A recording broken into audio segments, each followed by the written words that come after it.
Sunshine is always making all the difference. And we'll just in a second get a glimpse of the first carriage. And Charlotte, you can tell us who's in it. Yes, I can. So in the first carriage we have the King, the Queen, the Prince of Wales and Prince Saud bin Khalid Al Saud. So another member of the Saudi royal family making it into the first carriage. And obviously, you know, he had a big winner yesterday, didn't he? So that's why I'm sure he'll be enjoying the celebrations and enjoying being part of the royal procession today as well. Which is so important for the sport, isn't it, Bruff? The Juddmonte operation, Khalid Abdullah with all that success, that the dynasty goes on. The winner yesterday with Field of Gold and Prince Saud bin Khalid Al Saud in the first carriage today. Yes, it's an interesting twist because we were so keen that the King should pick up his mother's enthusiasm for racing to an extent. And exactly the same thing occurred with Prince Saud. And yesterday we saw him on television talking about his father. I remember his father, I knew him really quite well. He always carried his little book with him with all his mares. He'd know, even when he was in France where he had a husband, he'd always know, always watch his races. And to have that big tradition, Manstead Manor where Frankel is now, Princess Kate is not here was now. as a boy.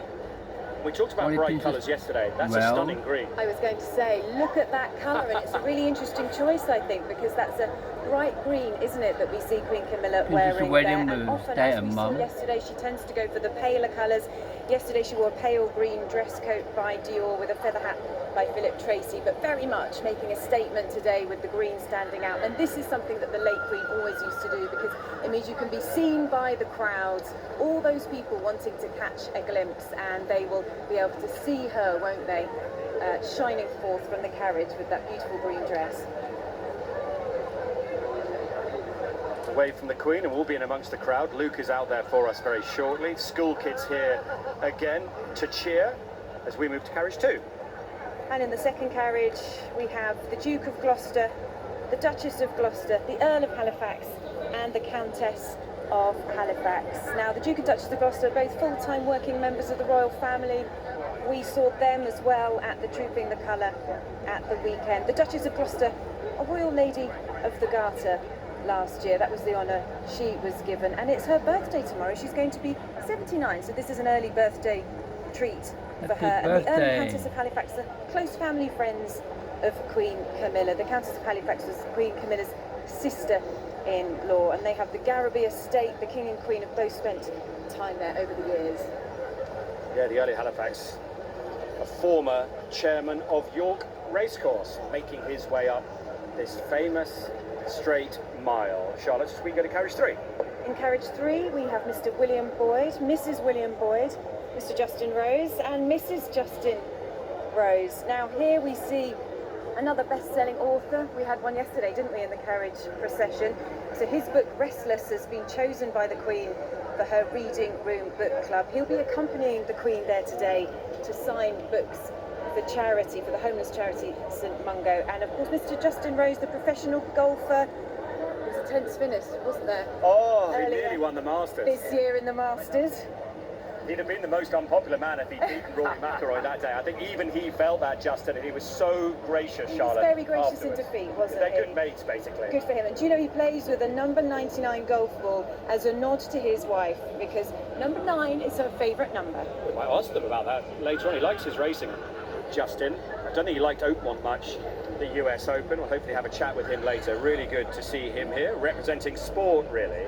Now, in the next carriage, a nice link, and I know you've got a nice link for us today, Bruff. I'm going to go first, because in this carriage we've got Lady Sarah Chatto, and later on today we've got Jasper Conran here. He's a trophy presenter, I think at the first race, actually, the Queen Mary, and he designed Sarah Chatto's wedding dress. Oh, well, we'll be speaking to him, so I can ask him about that, can't I? Well, make sure my homework's right first before we do that, but Before I think I do that, I'll double check in that case.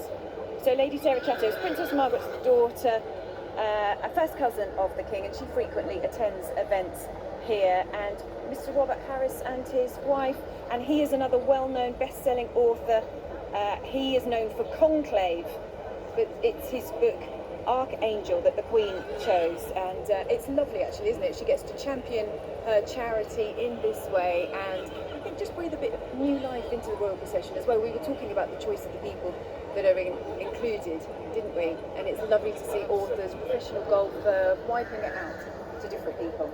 And I think I'm right in saying the Queen will make a visit to the reading room between two of the big races today, a cause she is absolutely passionate about. Now, Bruff, your link that you had for me.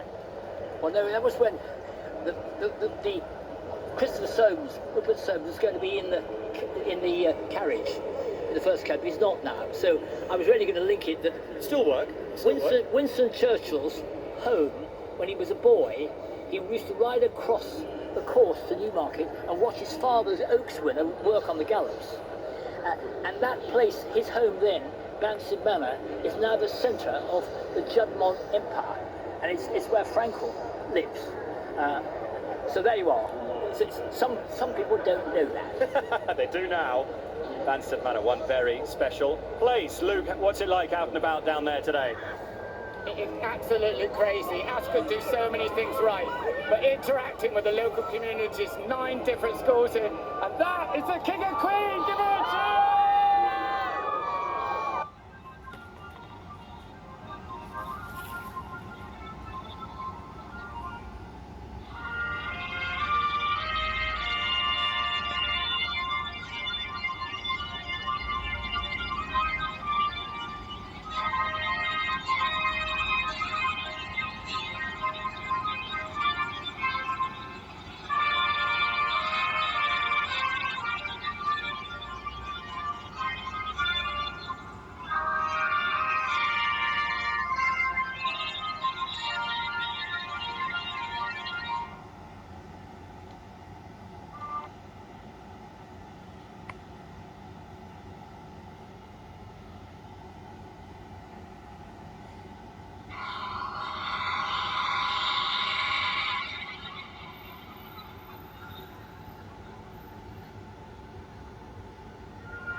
Show, yeah, the five days, but I mean, she's a really good filly. She won here last time, so she's got an absolute major chance.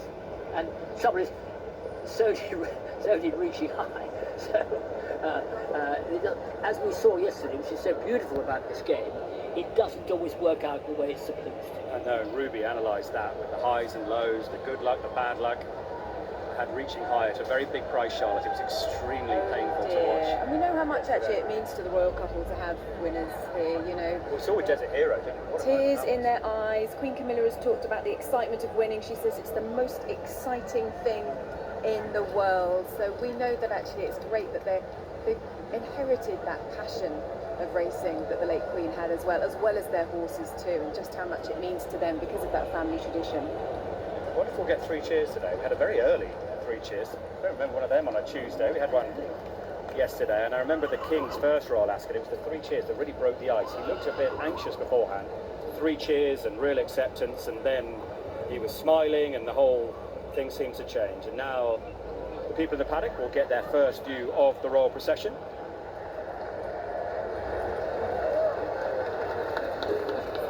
Louder than yesterday. It'll be louder tomorrow. It'll be very loud on Friday. It'll be extra loud on Saturday. It will be raucous by Saturday, won't it? And I find, you know, the interesting thing, we were talking about how this royal procession has not changed that much in the last 200 years since it first started in 1825. But the one thing that has changed, look at all those phones being held up to capture the pictures of the royal family as they make their way round. A special moment for everyone who wants to catch a glimpse of them. Which you couldn't do when Justin Rose played with Augusta, no phone. So we see Justin teeing off, and everyone actually be watching the golf rather than recording it on their mobile phones. Prince of Wales, nearest us. The big race today carries his name. Live with us at 4:20. Good race as well with Los Angeles against Anmarks, a rematch in the Tattersalls Gold Cup. The French have got a big chance. See the Fire, well fancied for the Balding Jeff Smith combination as well.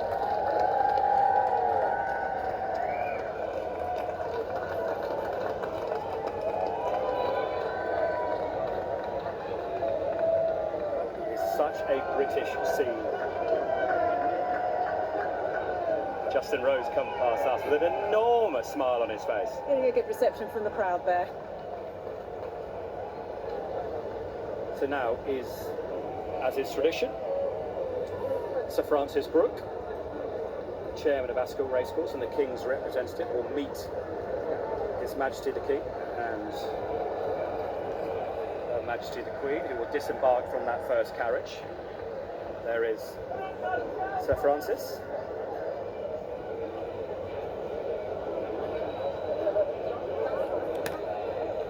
These bright colours in the sunshine are so good. Your pink yesterday. Oh. Lots of colour all around the racecourse. Francis first greets the Queen, then the Prince of Wales.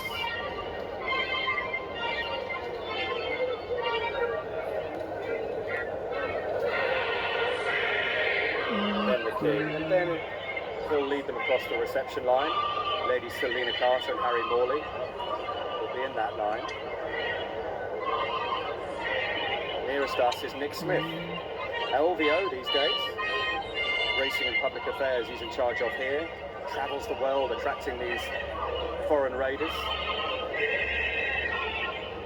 Also in line, in the blue, is Lady Selina Carter.